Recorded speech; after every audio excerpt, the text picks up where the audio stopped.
Hi, I'm John Green. Welcome to my salon. This is Mental Floss on YouTube. And did you know that Hyundai means the present age or modernity in Korean? But the brand's car names aren't exclusively in Korean. For example, the Tiburon sports car is Spanish for shark. And who could forget about the Hyundai Pony, which is English for pony? Anyway, those are the first two of many car name meanings I'm going to share with you today. By the way, I'm going to tell you about both car brand names and car model names so you can sound like a real expert. All right, let's do this.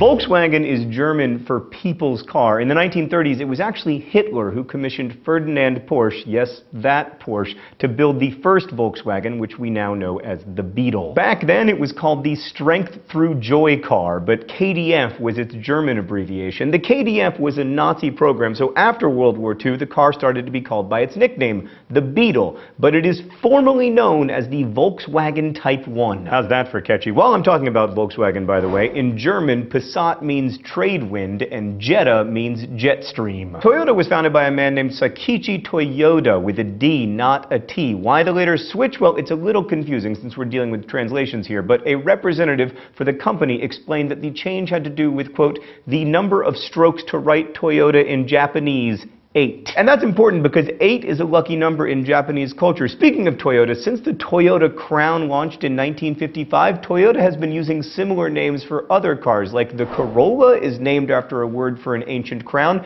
and Camry comes from the Japanese word for little crown. Wonder Woman has an idea for a Toyota, the Toyota Tiara. It's alliterative. Unrelated, but Prius is Latin for to go before, which the company chose because the car was available before, you know, like hybrids were a big deal. It's like a hipster hybrid. Side note, in 2011, Toyota invited the public to determine the plural of Prius, and voters landed on Prii. Nissan came from another company, Nippon Sangyo, which translates to Japan Industries. The first sounds of those two words were combined to give us Nissan. And if you've ever wondered why Nissan's luxury line, the Infiniti, has an I on the end instead of a Y, you're gonna have to keep wondering, because the Infiniti website states that the name was chosen in 1987 because the 4 I's were considered a, quote, fresh spelling. Chevrolet is named after its founder, Louis Chevrolet. So let's talk about something a little more interesting, the Camaro. So in the 1960s, representatives at Chevrolet claimed that Camaro was a French word for comrade, but it's not. Now, we may never know where the name Camaro truly came from, but we do know that at a press conference, a reporter asked a company rep what the word meant,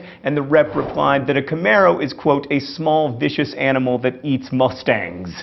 Anyway, the Corvette is a little less ambiguous. It's named after a kind of warship. Mercedes-Benz is a combination of two things, the Benz patent motor wagon and the Mercedes car. So in 1886, Carl Benz invented the first automobile, the Benz patent motor wagon. Then in the early 1900s, a company called DMG also invented a car, the Mercedes, named after the daughter of board member Emil Jelinek. In 1926, the two parties merged into one company, Daimler-Benz. It was originally named for DMG founder Gottlieb Daimler, but quickly switched to the much catchier Mercedes-Benz. Hard out there for a Gottlieb. No one knows for sure where the word Jeep came from, but most believe it actually came from the initials GP, which can mean either governmental purpose or general purpose. By the 40s, the word Jeep had come to mean any car that the military used with four-wheel drive. The trademark for the actual brand name was acquired in the 50s. By the way, Jeep is owned by Chrysler, which was named after founder Walter P. Chrysler, who, by the way, is buried at Sleepy Hollow Cemetery. Yes, that's Sleepy Hollow Cemetery, along with tons of Rockefellers and Carnegies. You can't take it with you, my friends, but if you could, Sleepy Hollow Cemetery would be the most hopping resting place on Earth. The Aston Martin company had two founders, Lionel Martin and Robert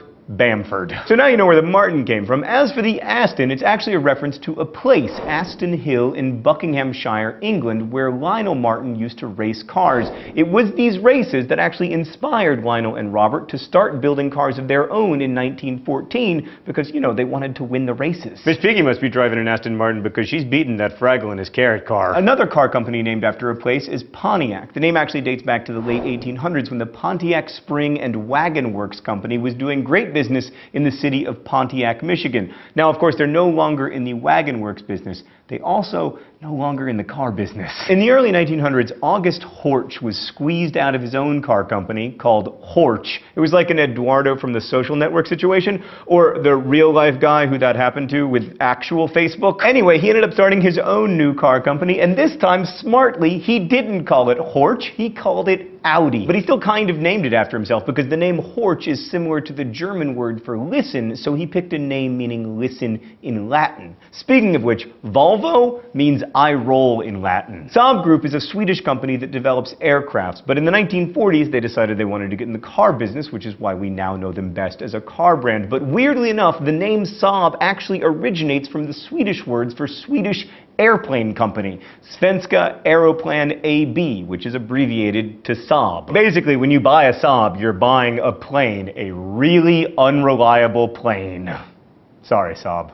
Did they sponsor this video? No? Alright, we're good. The constellation Pleiades is a cluster of stars that's also part of the Taurus constellation. In Japanese, the word for Pleiades is Subaru. The Subaru logo of 6 stars is also an allusion to that constellation. There are actually a few car names that are acronyms. I already told you about the Bavarian Motor Works in our acronyms episode, but did you know that the Italian company Alfa Romeo comes from an acronym for the Italian words for Lombard Automobile Factory Public Company? And the name of its founder, Niccolo Romeo, and we have Alfa Romeo.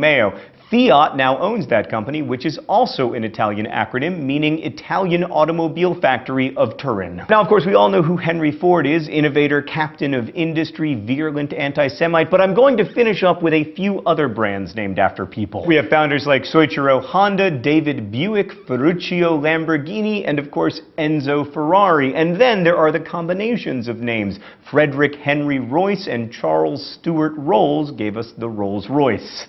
His name was Rolls. It was inevitable that he was going to get in the car business. And a gentle reminder to our Japanese and/or Italian viewers, mispronouncing things is my thing. And finally, I returned to my salon to tell you that the Cadillac is named after Detroit founder and former Louisiana governor Antoine Lemay de la Motte Serre de Cadillac. And yes, I did have 3 years of high school French. In fact, the famous Cadillac logo is based on his family's coat of arms. Thanks for watching Mental Floss here on YouTube, which is made with the help of all of these nice people. Every week we endeavor to answer one of your mind-blowing questions, and this week's question comes from Richard Luciano, who asks, what is the original method and date of making popcorn anyway? Well, Richard, popcorn goes back so far in time that it's hard to tell. Like, we know that popcorn was being eaten in ancient Peru, maybe even as early as 4700 BCE. I mean, that was before people had ceramic pots, so they probably just roasted corn cobs over fire. But on the upside, they didn't have to go to the movies and pay $17.50 for a small popcorn. If you have a mind-blowing question, please leave it in comments. We'll endeavor to answer as many as we can. Thank you again for watching Mental Floss on YouTube, and as we say in my hometown, don't forget to be awesome.